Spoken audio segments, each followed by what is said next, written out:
कुछ कहा है शहजाद ने, आइए आपको सुनाते हैं। आज बीजेपी दिल्ली ने इस पोस्टर के माध्यम से केवल और केवल दिल्ली की जनता की जन भावना को परिचायक देने का और उसको प्रतिबिंबित करने का काम किया है, क्योंकि पिछले 8 वर्षों से 9 वर्षों से जब से 2013 से सरकार आई है ये समझते हैं।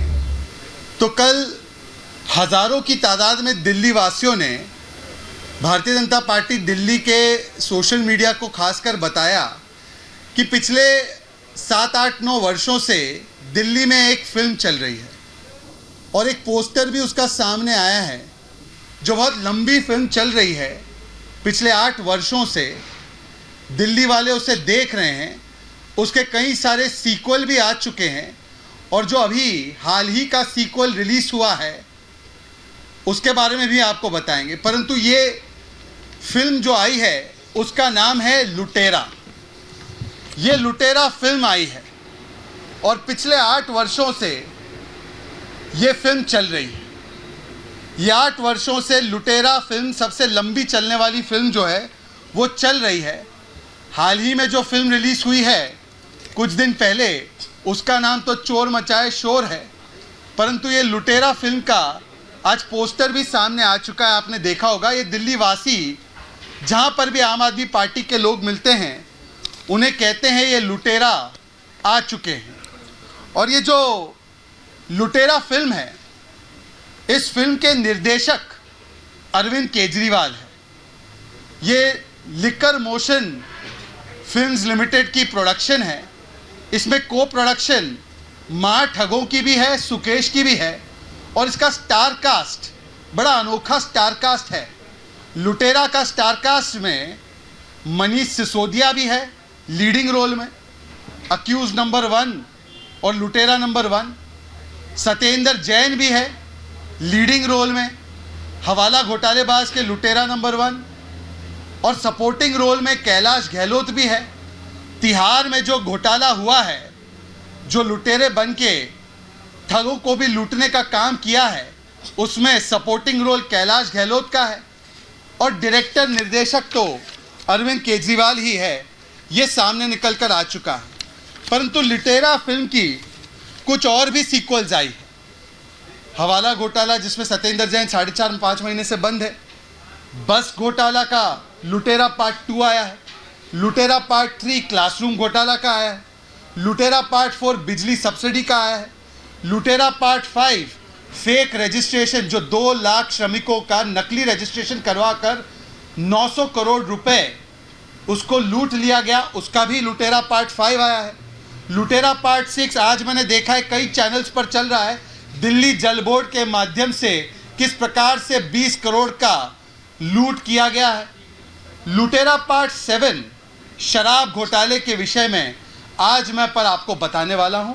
और लुटेरा पार्ट 8 तिहाड़ घोटाला, तिहाड़ में जो घोटाला किया जा रहा है उसके बारे में मैं आपको कुछ बताने वाला हूं। देखिए जो मित्रों, शराब घोटाला जो लुटेरा पार्ट 7 बनी है शराब घोटाले की, आज उसमें आपने देखा होगा कि कई सारी गिरफ्तारियां हुई।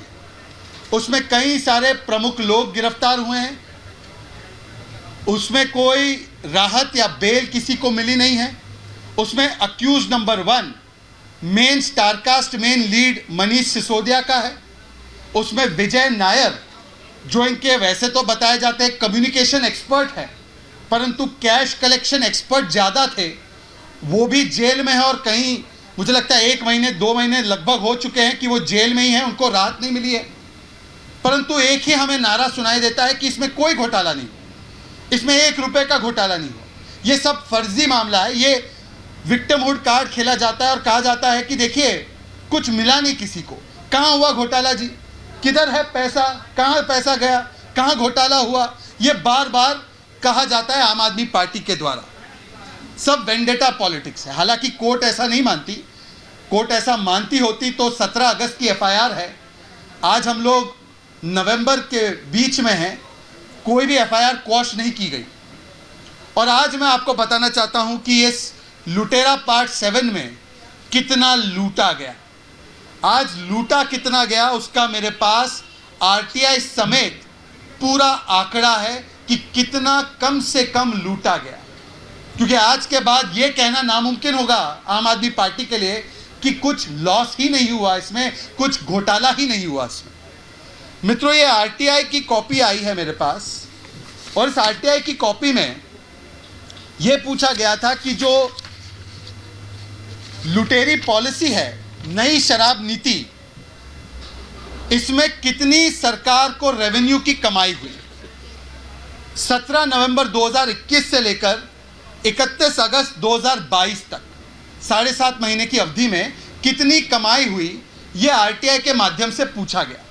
तो जवाब दिल्ली सरकार की तरफ से ही आया है कि इस कार्यकाल में, इस कालखंड में 5,036 करोड़ रुपए दिल्ली की सरकारी खजाने में अरविंद केजरीवाल की तथाकथित world's best policy, world's best शराब पॉलिसी, इसके तहत सरकारी खजाने में आए। अब उसके बाद आपको याद होगा कि सितंबर महीने में, सितंबर 2022 में इस पॉलिसी को खत्म करके पुरानी पॉलिसी पर जाने का काम अरविंद केजरीवाल की सरकार ने किया। एक तरीके से तो ये स्पष्ट ही हो गया कि इसमें भ्रष्टाचार हुआ है, क्योंकि अगर भ्रष्टाचार नहीं हुआ होता तो आप नई पॉलिसी, जो वर्ल्ड्स बेस्ट पॉलिसी थी, उसको रोककर पुरानी पॉलिसी, जिसके खिलाफ आप कई वर्षों तक बोलते रहे, वो नहीं करते। पर सितंबर 2022 में जब पुरानी पॉलिसी को लागू किया गया फिर से एक बार, तो उसमें एक महीने में सरकारी आंकड़े के हिसाब से 760 करोड़ 768 करोड़ 768 करोड़ की कमाई हुई। इसका मतलब क्या हुआ?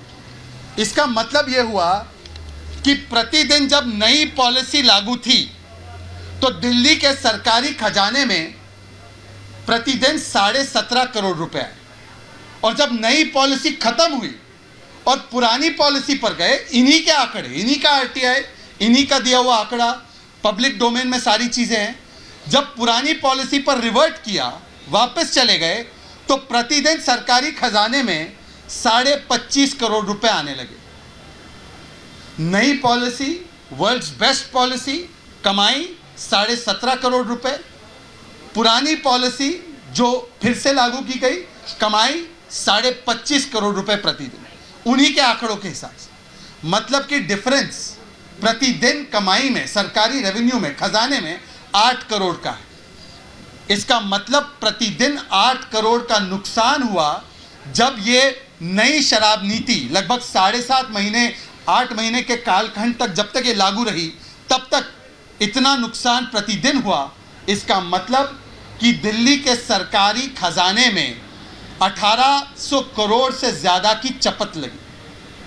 1800 करोड़ से ज़्यादा की चपत ये लगाई गई, ये नुकसान हुआ, ये घोटाला किया गया, और साइड बाय साइड उसी समय पर मोटा मुनाफा शराब घोटाले बाजों को दिया गया। आपने रॉबिनहुड का तो सुना ही होगा, रॉबिनहुड, बच्चों ने कहानी सुनी होगी। रॉबिनहुड क्या करता था? रॉबिनहुड अमीरों से चोरी करके गरीबों को देता था। ये दिल्ली सरकार के लुटेरे, ये रिवर्स रॉबिनहुड थे, रिवर्स रॉबिनहुड। मतलब कि सरकारी खजाने का पैसा जो गरीबों के लिए था, जो शिक्षा के लिए लगना चाहिए था, जो घर घर साफ पानी पहुंचाने के लिए लगना चाहिए था, उसको लूटा और शराब माफियाओं की जेबें भर दी। और मैं आपको उसका एक उदाहरण भी देना चाहता हूं, उसका स्पेसिफिक उदाहरण दूंगा, क्योंकि बात हमेशा हम स्पेसिफिक करते हैं, ये लोग वेंडेटा कहते हैं। जिस प्रकार से लूटा गया, जब नई शराब नीति थी या उससे पहले पुरानी शराब नीति थी, तो एक 750 ml की, अगर आप देखें, शराब की बोतल जिसकी कीमत 550 रुपये हुआ करती थी, 750 ml बोतल जो 550 रुपये हुआ करती थी, पुरानी शराब नीति के तहत उस बोतल पर सरकार को 350 रुपये के लगभग 330 से 350 रुपये मिलते थे, और जो ठेकेदार था उसको 33 रुपये मिलते थे।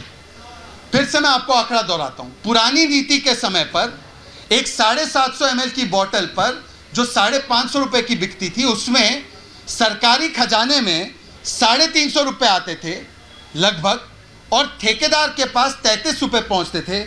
जो नई नीति नई शराब पॉलिसी, अरविंद केजरीवाल की फेवरेट वर्ल्ड्स बेस्ट शराब पॉलिसी लागू की गई, जिससे कि हमने देखा हर रोज प्रतिदिन नुकसान हो रहा था सरकारी खजाने में। उस शराब नीति के तहत, नई शराब नीति के तहत सरकारी खजाने में उस 750 ml की बोतल पर केवल 8 रुपए आए, केवल 8 रुपए।